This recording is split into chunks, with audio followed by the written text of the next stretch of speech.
അങ്ങനെ ഞങ്ങൾ ദേ അപ്പുറത്തെ വീട്ടിലെ ഞങ്ങളുടെ മാമിയും മാമായും കുഞ്ഞും അതുപോലെ തന്നെ ദേ നമ്മുടെ നിഷായും ഒക്കെ ആയിട്ട് ഒരു ട്രിപ്പ് പോവാണ് കേട്ടോ. എവിടെ നമ്മുടെ കൊട്ടവഞ്ചിയിൽ കോന്നി പോവാണ് കേട്ടോ. അപ്പോൾ വീട്ടിലൊക്കെ ഒന്ന് കയറിയിട്ട് പോകാമെന്ന് വിചാരിച്ചു. അങ്ങനെ ദേ ഞങ്ങൾ രാവിലെ തന്നെ ഇറങ്ങി. രാവിലെ എന്ന് പറഞ്ഞാൽ ഒരു 11 മണിയായി. എന്താണെങ്കിലും ദേ ഞങ്ങളുടെ കൂടെ അൽമിയുണ്ട്. ദുവ എന്താണെങ്കിലും വണ്ടി കയറി അപ്പോഴേ ഫ്ലാറ്റാണ്. അങ്ങനെ ദേ ഏറ്റവും പുറകിൽ കയറി ഇങ്ങനെ മാണ്ട് കിടക്കുകയാണ്. അങ്ങനെ ഞങ്ങൾ ഏകദേശം 11 മണിയൊക്കെ കഴിഞ്ഞു കേട്ടോ ഇറങ്ങിയപ്പോഴത്തേക്കിനും. എന്താണെങ്കിലും ഞങ്ങളൊരു 12 മണിയൊക്കെ കഴിഞ്ഞപ്പോഴത്തേക്കിനും വീട്ടിലെത്തി. എന്താണെങ്കിലും ദേ എത്തിയപ്പോൾ തന്നെ നമ്മളെല്ലാവരും വെയിറ്റ് ചെയ്ത് അവിടെ ഇരിപ്പുണ്ടായിരുന്നു കേട്ടോ. എല്ലാവരും നമ്മളിങ്ങനെ വരുന്നത് നോക്കിയിരിക്കുകയായിരുന്നു. അപ്പം അമ്മ ഫുഡൊക്കെ നേരത്തെ റെഡിയാക്കി വെച്ചിട്ടുണ്ട്. അപ്പോൾ അവിടുന്ന് കഴിച്ചിട്ട് നമുക്ക് നേരെ കൊട്ടവഞ്ചിയിലോട്ട് പോകാമെന്ന് വിചാരിച്ചു. അങ്ങനെ എന്താണെങ്കിലും ദേ ഞങ്ങൾ വന്ന് കയറി കുറച്ച് നേരം റെസ്റ്റൊക്കെ എടുത്തു. കുറേ നാളുകൊണ്ട് എന്താണെങ്കിലും പോകാമെന്ന് പറഞ്ഞിരിക്കുകയായിരുന്നു കേട്ടോ. അങ്ങനെ എന്താണെങ്കിലും ഫൈനലി ഞങ്ങൾ തീരുമാനിച്ചു പോകാമെന്ന്. അങ്ങനെ പെട്ടെന്ന് ചടപടയും തീരുമാനിച്ച് രാത്രി കൊണ്ട് തീരുമാനിച്ചിട്ട് രാവിലെ ഇറങ്ങിയതാട്ടോ. അതുകൊണ്ട് എന്താണെങ്കിലും നടന്നു. അപ്പോൾ ഇത് ദേ നമ്മുടെ ചെന്നൈ ഫാമിലി ആട്ടോ. ചെന്നൈയിൽ നിന്ന് അവരിപ്പോൾ ഇവിടെ വന്ന് സെറ്റിൽഡ് ആവാൻ വേണ്ടിയിട്ടുള്ള പരിപാടിയിലാണ്. ഒരു വീടൊക്കെ വെച്ച് സെറ്റായിട്ടുണ്ട്. പക്ഷേ ഇവിടെ കണ്ടിന്യൂസ് ആയിട്ട് ഇവിടെ നിൽക്കുന്നില്ല. അവർ ജസ്റ്റ് ഒരു മാസം വന്ന് നിൽക്കും, ശേഷം പോവും, പിന്നെയും വരും, അങ്ങനെയാണ് കേട്ടോ. എന്താണെങ്കിലും നമ്മൾ ദേ കൊട്ടവഞ്ചിയിലേക്ക് പോകാൻ പിന്നെയും വീട്ടിൽ നിന്ന് ഇറങ്ങി കേട്ടോ. ഞാൻ എൻ്റെ സഹറയുടെ ബർത്ത്ഡേക്ക് ഈ മാമിയും മാമായൊക്കെ കാണിച്ചപ്പോൾ പറഞ്ഞിട്ടുണ്ടായിരുന്നു ഇവരുമായിട്ടൊരു ട്രിപ്പ് പോയി ഞാൻ പിന്നീട് ഇടാവുന്ന ആ ട്രിപ്പാണ് കേട്ടോ ഇത്. അങ്ങനെ എന്താണെങ്കിലും ദേ നമ്മൾ പോകുന്ന വഴി നല്ല ഫോറസ്റ്റ് ഏരിയ ആണ് കൊട്ടവഞ്ചിയിലോട്ട് പോകുന്നത്. അപ്പോൾ അതൊക്കെ ആസ്വദിച്ച് ദേ ഇങ്ങനെ ഞങ്ങൾ മെല്ലെ പൊയ്ക്കൊണ്ടിരിക്കുകയായിരുന്നു കേട്ടോ. എന്താണെങ്കിലും അവിടെ എത്തിയപ്പോഴത്തേക്കിനും അത്യാവശ്യം നല്ല ആളുണ്ട്.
അങ്ങനെ ദേ ഭംഗിയൊക്കെ ആസ്വദിച്ച് ഞങ്ങൾ ദേ ഇങ്ങനെ നടന്ന് വന്ന് എന്താണെങ്കിലും നമ്മുടെ ആറിൻ്റെ വശത്തെത്തിയിട്ടോ. അപ്പോൾ കൊട്ടവഞ്ചിയിൽ ഇങ്ങനെ കയറാൻ വേണ്ടിയിട്ട് അവിടെ ഈ ജാക്കറ്റൊക്കെ വെച്ചിട്ടുണ്ട്. അപ്പം സേഫ്റ്റി ജാക്കറ്റ് അതൊക്കെ ഇട്ടിട്ട് വേണം കയറാൻ. അപ്പം എന്താണെങ്കിലും ഒരു കൊട്ടയിൽ കയറാൻ വേണ്ടിയിട്ട് 600 രൂപയാണ് കേട്ടോ ടിക്കറ്റ്. അതിൽ 4 പേർക്ക് മാക്സിമം 4 വലിയ ആൾക്കാർക്കും ഒരു കുഞ്ഞിനും കയറാം, അങ്ങനെയാട്ടോ. അപ്പം നമ്മൾ 2 കൊട്ടയാണ് എടുത്തത്. നമ്മൾ 6 പേരുണ്ടല്ലോ, പിന്നെ കുഞ്ഞുങ്ങളും ഉണ്ടല്ലോ, അതുകൊണ്ട് നമ്മൾ 2 കൊട്ട എടുത്തു. എന്താണെങ്കിലും അപ്പോൾ 2 കൊട്ടയിൽ ആയിട്ട് കയറാമെന്ന് വിചാരിച്ച് അങ്ങനെ കയറാൻ അതേ ഞങ്ങൾ പോവാണ് കേട്ടോ. നല്ല രസമാണ് കാണാൻ. ചെല്ലുമ്പോഴേ അറിയത്തുള്ളൂ അതിൻ്റെ ഒരു ഭംഗി. അങ്ങനെ അതേ കുരങ്ങൻ കുട്ടന്മാരൊക്കെ ഓടുന്നുണ്ടായിരുന്നു അതിൻ്റെ ഇടയ്ക്ക്. എൻ്റെ കാര്യം പറയുകയാണെങ്കിൽ ഞാൻ ഇവിടെ സ്ഥിരം പൊയ്ക്കൊണ്ടിരുന്നൊരു സ്ഥലമാണ്. കാരണം നേരത്തെ പഠിച്ചുകൊണ്ടിരുന്ന സമയത്തും എൻ്റെ ഒരു ഫ്രണ്ടുണ്ട് ലീന, അവളെ ഇപ്പം ഞാൻ മിസ് ചെയ്യുന്നു കേട്ടോ. അപ്പം ഞങ്ങൾ രണ്ടുപേരും സ്ഥിരം പോകുന്നൊരു 2-3 സ്പോട്ടാണ്. ഒന്ന് കൊട്ടവഞ്ചി, ഒന്ന് ആനക്കൂട്, അതുപോലെ ഒന്ന് കൊക്കാത്തോട്. അങ്ങനെ ഈ 3 സ്ഥലം ഞങ്ങൾ എപ്പോഴും പൊയ്ക്കൊണ്ടിരുന്നൊരു സ്ഥലമാണ്. അതുകൊണ്ട് എനിക്ക് വലിയ പുതുമയായിട്ടൊന്നും തോന്നില്ല, അവർക്ക് പക്ഷേ ഒരുപാട് ഇഷ്ടപ്പെട്ടു കേട്ടോ. ഞാൻ എപ്പോഴും പോകുമെന്ന് പറഞ്ഞാലും കൊട്ടവഞ്ചിയിൽ അങ്ങനെ എപ്പോഴും കയറാറില്ല, ഒരു 1-2 വട്ടം എങ്ങാണ്ടേ കയറിയിട്ടുള്ളൂ. അതിന് ശേഷം ഇപ്പോഴാണ് ഞങ്ങൾ കയറുന്നത്. എന്താണെങ്കിലും ഞങ്ങൾ കൊട്ടവഞ്ചിയിലേക്ക് കയറാൻ പോവാണ് കേട്ടോ. ഫസ്റ്റ് ടൈം ടിക്കറ്റ് എടുക്കാതാണ് പോയത്, അതുകൊണ്ട് ഞാൻ രണ്ടാമത് തിരിച്ചു പോയി ടിക്കറ്റ് എടുത്തിട്ട് വരുവാ കേട്ടോ. അപ്പോഴാണ് ഞാൻ ഈ കുരങ്ങൻ കുട്ടന്മാരെയൊക്കെ കണ്ടത്. അപ്പോൾ ഈ കൊട്ടവഞ്ചി ഇങ്ങനെ ഇവിടെ കമത്തി വെച്ചിട്ടുണ്ട് അവിടെ എല്ലാം, പിന്നെ ഒരു വലിയൊരു ഊഞ്ഞാലൊക്കെ ഇട്ടിട്ടുണ്ട് കേട്ടോ അവിടെ.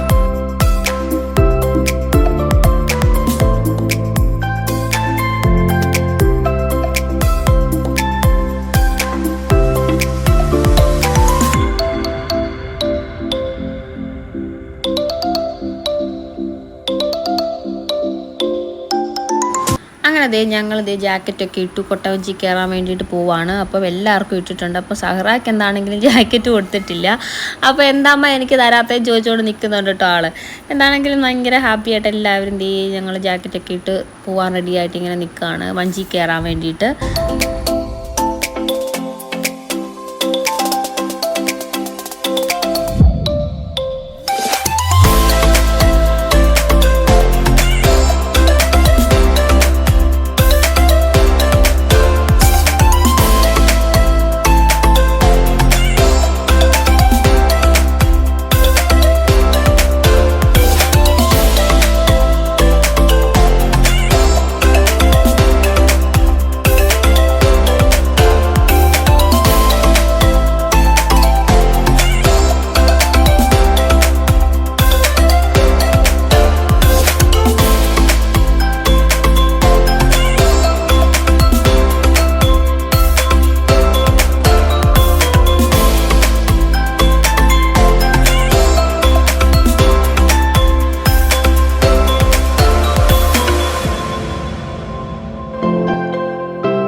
ഈ ആളുണ്ടല്ലോ, നമ്മൾ വഞ്ചി കയറി കഴിഞ്ഞപ്പോഴാണ് മനസ്സിലായത് നമ്മുടെ അത്താടെ ഒരു പരിചയക്കാരനാണ്. അപ്പം പറഞ്ഞു വന്നപ്പോൾ എന്താണെങ്കിലും എവിടെ നിന്നാണ് വരുന്നതെന്നൊക്കെ ചോദിച്ച് എന്താണെങ്കിലും പരിചയപ്പെട്ടപ്പം നമുക്ക് നല്ലപോലെ അറിയാവുന്ന ആളാണ് നമ്മളെയൊക്കെ. അങ്ങനെ ആ ചേട്ടനായിട്ട് കുറേ വർത്താനമൊക്കെ പറഞ്ഞു കേട്ടോ ഫുള്ള് ചുറ്റിക്കറങ്ങി വന്നത്. എന്താണെങ്കിലും വായിക്ക് റെസ്റ്റ് എടുക്കേണ്ടി വന്നില്ല, നല്ലപോലെ വർത്താനം പറഞ്ഞൊരു ചേട്ടനെയും കിട്ടി. അങ്ങനെ ഞങ്ങൾ വർത്താനമൊക്കെ പറഞ്ഞത് ഇങ്ങനെ കൊട്ടവഞ്ചി മെല്ലെ പൊയ്ക്കൊണ്ടിരിക്കുകയാണ് കേട്ടോ.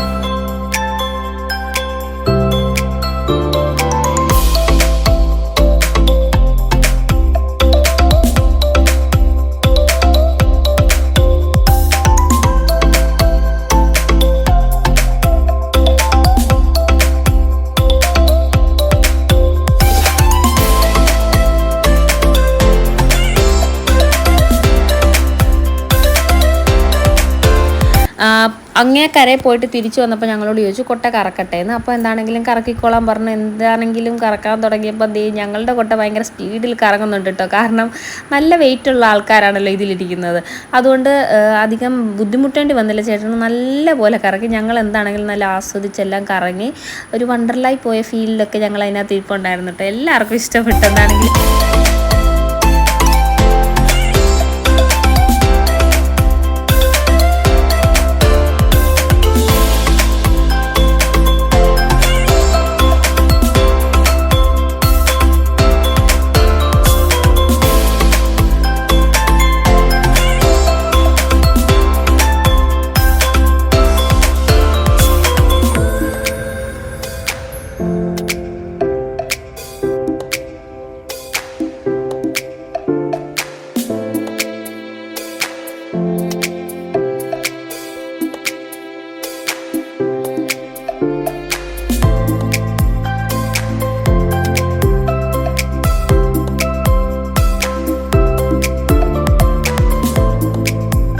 അങ്ങനെ കൊട്ടവഞ്ചിയിലെ കറക്കമൊക്കെ കഴിഞ്ഞിട്ട് ഞങ്ങൾ തിരിച്ച് പോകാൻ വേണ്ടി ഇറങ്ങി വന്നു. അപ്പോൾ അവിടെ ഒരു ഊഞ്ഞാൽ കണ്ടു. പിന്നെ അത് മിസ് ചെയ്യല്ലോ, അങ്ങനെ അതിലും വലിഞ്ഞ് കയറി 2-3 ആട്ടമൊക്കെ ആടിയിട്ട് സഹറായും ഒന്ന് കയറ്റിയിട്ട് ഞങ്ങൾ നേരെ അവിടുന്ന് ഒരു വെള്ളച്ചാട്ടമുണ്ട് കേട്ടോ. അവിടുന്ന് ഒരു 1 കിലോമീറ്റർ പോയാൽ മതി, അവിടെ ഒരു വെള്ളച്ചാട്ടമുണ്ട്. ഞങ്ങൾ നേരെ അങ്ങോട്ടാട്ടോ പോയത്.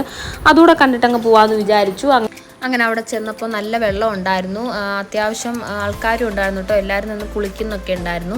അപ്പോൾ എന്താണെങ്കിലും അതൊക്കെ കണ്ട് കുറച്ച് നേരം നിന്ന് ആസ്വദിച്ച് കുഞ്ഞുങ്ങളെയും കുളിപ്പിച്ച് നമ്മളും അവിടുന്ന് തിരിക്കാമെന്ന് വിചാരിച്ചു, കാരണം ഇരുട്ടിയിട്ടുണ്ടായിരുന്നേ. അപ്പം ഇന്നത്തെ വീഡിയോ ഇത്രയേ ഉള്ളൂ. ഇഷ്ടപ്പെട്ട എല്ലാവരും ലൈക്ക് ചെയ്ത് സപ്പോർട്ട് ചെയ്യണം കേട്ടോ. അപ്പം ഇനി അടുത്തൊരു വീഡിയോ ആയിട്ട് നമുക്ക് വീണ്ടും കാണാം. ടാറ്റാ.